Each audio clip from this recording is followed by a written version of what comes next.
Hello, hello. My name is John McDonnell, and today I'm going to be walking you through a portion of Chapter 1 of the Yellow Emperor's classic, Basic Questions, or the Huangdi Neijing Suwen. Before we dive into that, I think it's important that you guys know a little bit about me, since this is the first video on this channel, and then a little bit about the Yellow Emperor as well.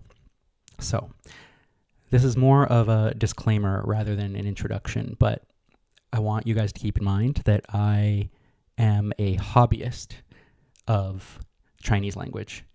And while I have, a bachelor's degree in Chinese, I'm not a master's or PhD. I don't have a research background. I'm not a proper sinologist. So take everything I say with a grain of salt, as you should regardless, with anyone who's discussing classical Chinese and classical Chinese medicine. But my expertise is one of an acupuncturist. So a lot of the things that I talk about will be from more of a clinical lens. But I am super passionate about the language side as well. But I just need to be honest about the fact that a lot of this is either self-taught or I'm still in the process of learning and mastering. But I'll try and be as honest as I can whenever I'm sharing something that I'm not quite sure about or something that I still am kind of scratching my head on. So now that that's out of the way, I guess one other thing to note is that for this lesson, I chose to just share the Chinese characters and the pinyin. So that way you don't get too married to any one translation, because that can sometimes be a hindrance when you decide to dive into learning the actual Chinese yourself. That said, for those of you that do want to follow along, you can go to ctext.org, which is an amazing website for discovering essentially Chinese texts from all across history. They've got philosophical classics, medical classics, literature, Taoism, you name it. But what I want you to do is, if you want to follow along for this lesson, go to the Chinese medicine section, the Huangdi Neijing Suwen, and there's chapter 1, Shangu Tian Zhen Lun. So, discourse on the natural purity of ancient times, or the heavenly nature of ancient times. And then what you can do here is you can either look at it with the text above and the translation below, or you can go section by section. If you click this jump to dictionary button, it will bring up the translation and the original text side by side. And the reason this is cool is that you can hover over each character individually to see some of the definitions that exist for it, so that you can kind of make your own conclusions.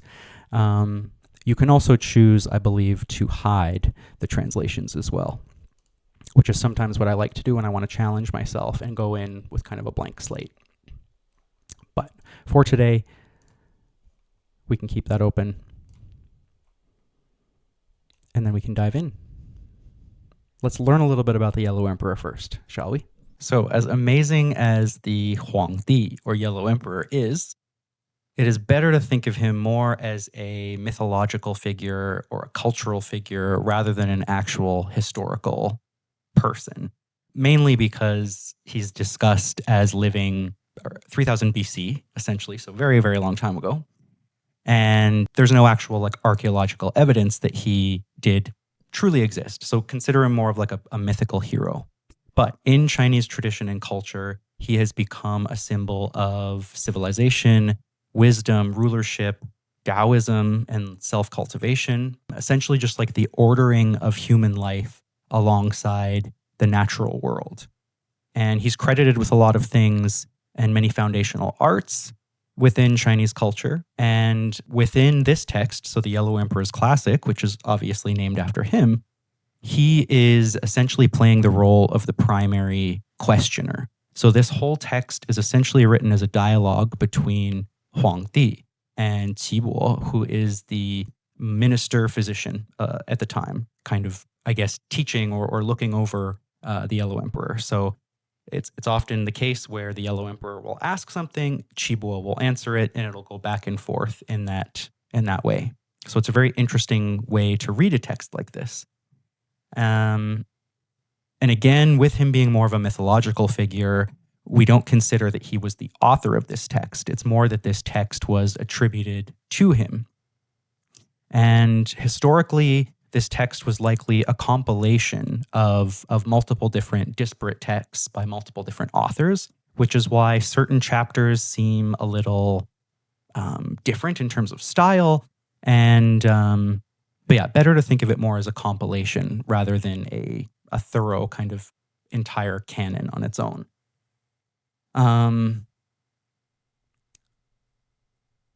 The time that this was compiled was between the Warring States period and the Han Dynasty, roughly, and it's obviously been subject to multiple edits over time. But this is considered to be one of, if not the foundational text of Chinese medicine. And it does so much more than just lay out rules for treatment. It is a lifestyle text, especially this first half of the book called the Suwen, or Basic Questions. It is talking about what it means to be human, what it means to live in balance, how to fit in the rhythms of heaven and earth, how to fit in the rhythm of the seasons, the reason why we get sick in the first place, why we age, the cycles through which we age, and how we can preserve vitality before disease becomes more of a problem. This first chapter that we're going to be talking about today is important because it essentially sets the tone for the entire book. It begins with the basic question of why did people in ancient times, so this was ancient for the Yellow Emperor, so for us it's like prehistory. Why did people of ancient times live to such great age with strength and vitality? And why is it that now the people of the Yellow Emperor's age seem to be declining much earlier and only living, if half the time, if at all? So this text is our first look at the Chinese concepts of essence or jing, aging, sexual maturation. So like the process of going through puberty, growth, reproduction, aging, decline. And it essentially gives us our first advice on how to align ourselves with the natural cycles of the earth so that we can be more like our ancient forefathers. So I'm going to be going through this line by line, trying to break down the characters and to just give you a good overview of the first chunk of this chapter. Depending on how long we go, I don't know if I'll go through the entire thing in this one video. I might just keep it to like the introductory portion, but we'll see. In terms of who this video is targeted for, while I think everyone who's interested would benefit from it, I think that you'll get extra benefit if you are a student of Chinese medicine who's looking to learn a little bit more about the classics and where this medicine came from. I think you'll learn a lot if you are a student of Chinese or classical Chinese. And yeah, I'm going to try and make it a little bit accessible to everybody, but it's definitely targeted towards folks who want to learn more about how to read these texts themselves.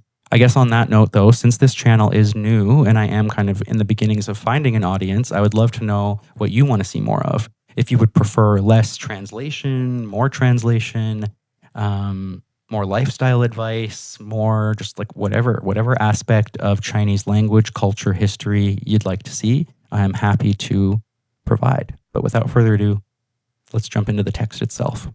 昔在黄帝，生而神灵，弱而能言，幼而顺其. So essentially, once upon a time, in ancient times, there was the Yellow Emperor. When he was born with spirit brilliance, divine brilliance. He was gifted. Even when he was young and weak, so 弱, not like frail, but like immature, as a baby, he could speak. And as he matured into childhood, he was adept and quick-witted, smart. I always think of him kind of like like Boss Baby, just straight out the womb, forming full sentences, grows up to be essentially a superhero. 张耳顿门, so grows up to be, again, nimble, quick-witted, intelligent, sincere. And then 成而登天, he matures fully and ascends to heaven. So it's like, bye guys. I've done what all I needed to do here. And he essentially becomes immortalized. And we see that now in so many aspects of Chinese culture and history. 乃问于天时曰, so he asks his heavenly teacher, saying, so again, he's talking to Qi here, 语闻上古之人春秋节度百岁而动作不衰. So I've heard it said that people of ancient times, during their spring and autumn period, so like through the cycles of their life, would all reach 100 years of age, and their movements, their physical movements, would not be weak or frail. You know, they wouldn't be showing the signs of age that they should be at that advanced age. Nowadays, or the people of this time, 今时之人年半百而动作皆衰者，时是一也人将世之也. So the people of now, or the modern people, for the Yellow Emperor, they reach 50 years old, so half of 100, 半百, and their movements are altogether frail and weak. Is this a problem of the times, or is it that the people have essentially lived out their allotted years or their allotted lifespan, you know, as intended by heaven? Qi responds, 岐伯对曰, 上古之人气之道者.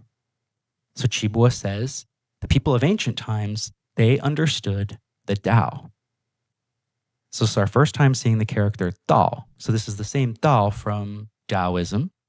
It essentially translates to the way or the path, or more metaphorically, essentially like living in balance and in harmony with nature and the world around you. So these people obviously knew something about living in harmony with the natural world that modern people have forgotten. That sounds kind of familiar. 法与阴阳和与数数食饮有节起居有常. So they obeyed the laws of yin and yang. They essentially paid attention to numbers. So in this case, that means like the cycles of the seasons, the cycle of hours in a day. Like there's so much numerology that shows up in this book. This is very much a book about time and space, more than just medicine and the body. So numbers are a big deal in ancient China. 食饮有节, so their eating and their drinking had regular intervals. You know, they ate at a specific times each day, and they did that regularly, not like midnight snacking, things like that. And then their waking and sleeping was also regular and at regular intervals. 不忘坐牢，故能行于神，居而尽终其天年度百岁乃去. So they did not work away needlessly. They didn't, toil themselves with taxation and kind of overburden themselves to fatigue. Therefore, they were able to protect or guard their physical form and their mind.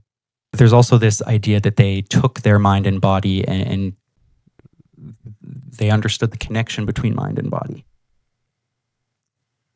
而尽终其天年度百岁乃去. So they were able to exhaust fully the time allotted by heaven, their heavenly years.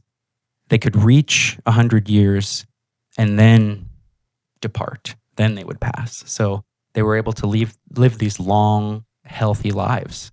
And that's why longevity is so important in Chinese medicine. So the people of this time, 不然也，以久为将，以旺为常，醉意如房. This is one of my favorite lines. So modern people, again, 今时之人, are not like this. 不然也. They take alcohol as water, as their common drink. 以酒为浆.以妄为常, so they take part in reckless or burdensome activities with regularity.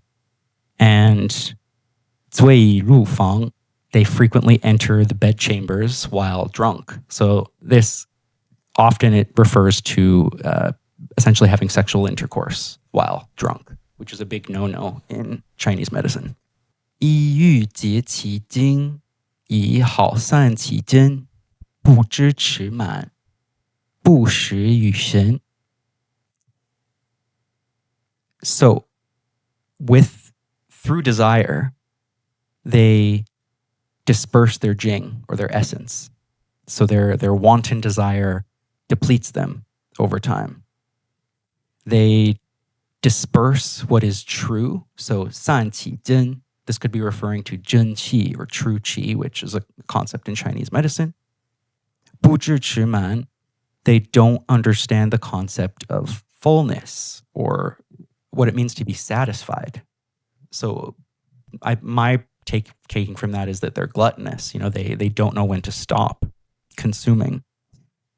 And 不食与神, this is a line I don't fully understand, those last 4 characters, but translations I've seen are essentially like they fail to regulate their spirit at appropriate times, or they fail to take part in ritual in order to care for their spirit, something like that. 心逆于生乐, 起居无节, 故半百而衰也. So they carelessly choose to appease their hearts. So they're looking for instant gratification. While also simultaneously denying pleasure or true joy. Their sleeping and waking do not have regularity. It's a lot of my patients. Thus, they would reach 50 and become physically weak or frail. 上古圣人, so in the past, ancient sages, 只教下也, would teach those below, so the regular people. They would all say that, or they would teach about 虚邪, so like deficiency and external pathogenic influences. 贼风, so robber wind, which is a concept in Chinese medicine. So how to avoid robber wind. And that all of these things had specific intervals.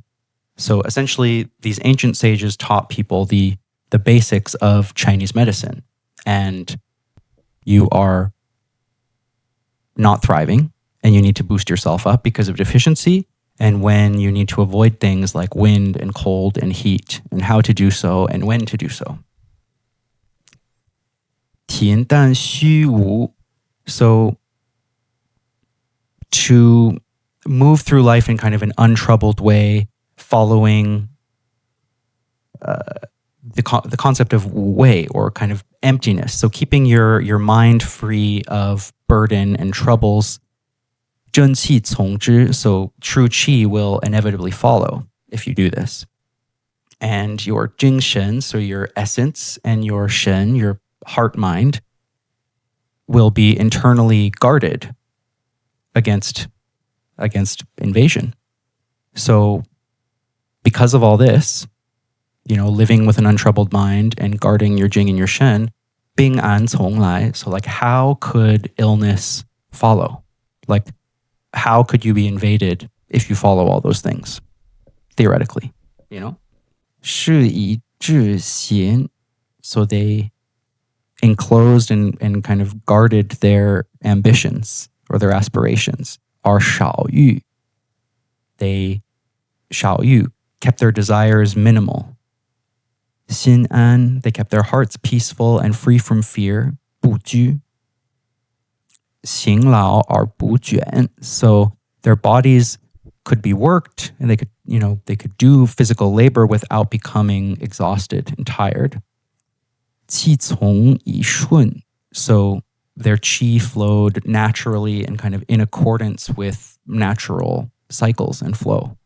其欲,皆得所愿，故美其食，人其腹。各从其欲. All of them, they followed their desires and 得所愿, so followed what they want. They still had, a drive to, strive for the things that they wanted, but they weren't letting it consume them, essentially. They prepared and took pleasure in food. They enjoyed and kind of respected the clothing that they had access to. 乐其俗, so they found pleasure in their customs and kind of their natural, holidays, customs, rituals, things like that. 高下不相慕, so those of upper and lower status did not kind of mutually envy one another. So there wasn't like an envious eye between people of different statuses. 其民故乐朴, so the people of that time therefore said it was kind of like a simple and like no frills kind of life. Pu is a character that means like plain and simple. So they abided by these laws and kind of lived by them simply and left it at that. 是以是欲不能劳其目，淫邪不能惑其心，与至贤不消不惧于物，故合于道. So did not allow their desires and wants to weary their eyes, allow kind of licentious and depraved activity to confuse their hearts, so they were not tempted by, the rock and roll lifestyle, drugs, sex, rock and roll. A person was wise or esteemed or, of a lower class. None of them let material goods trouble their minds. So people were not troubled by, getting the next thing, buying the next thing. They were untroubled by the material world. And therefore it said, 故合于道, that they lived in accordance with the Tao. They lived in harmony with the Tao or the way. 能年节度百岁. So therefore, they were able to achieve an age that exceeded or reached 100 years. And their movements, 动作不衰者, they were able to live life without being frail and weak and physically taxed. 以其得权不畏也. So they lived, completely in like a virtuous way, and therefore were free from danger and calamity and, acute physical illness or environmental danger from, excessive environmental factors or external pathogenic factors. So this next section talks about the cycles of life. I think that we'll save that for the next video. We'll go through the 7-year cycle in females, the 8-year cycles in men, and what that looks like. But I think this was a good intro for today. So we'll leave it at that for now. I hope you got something from that. I'd love to hear from you in the comments.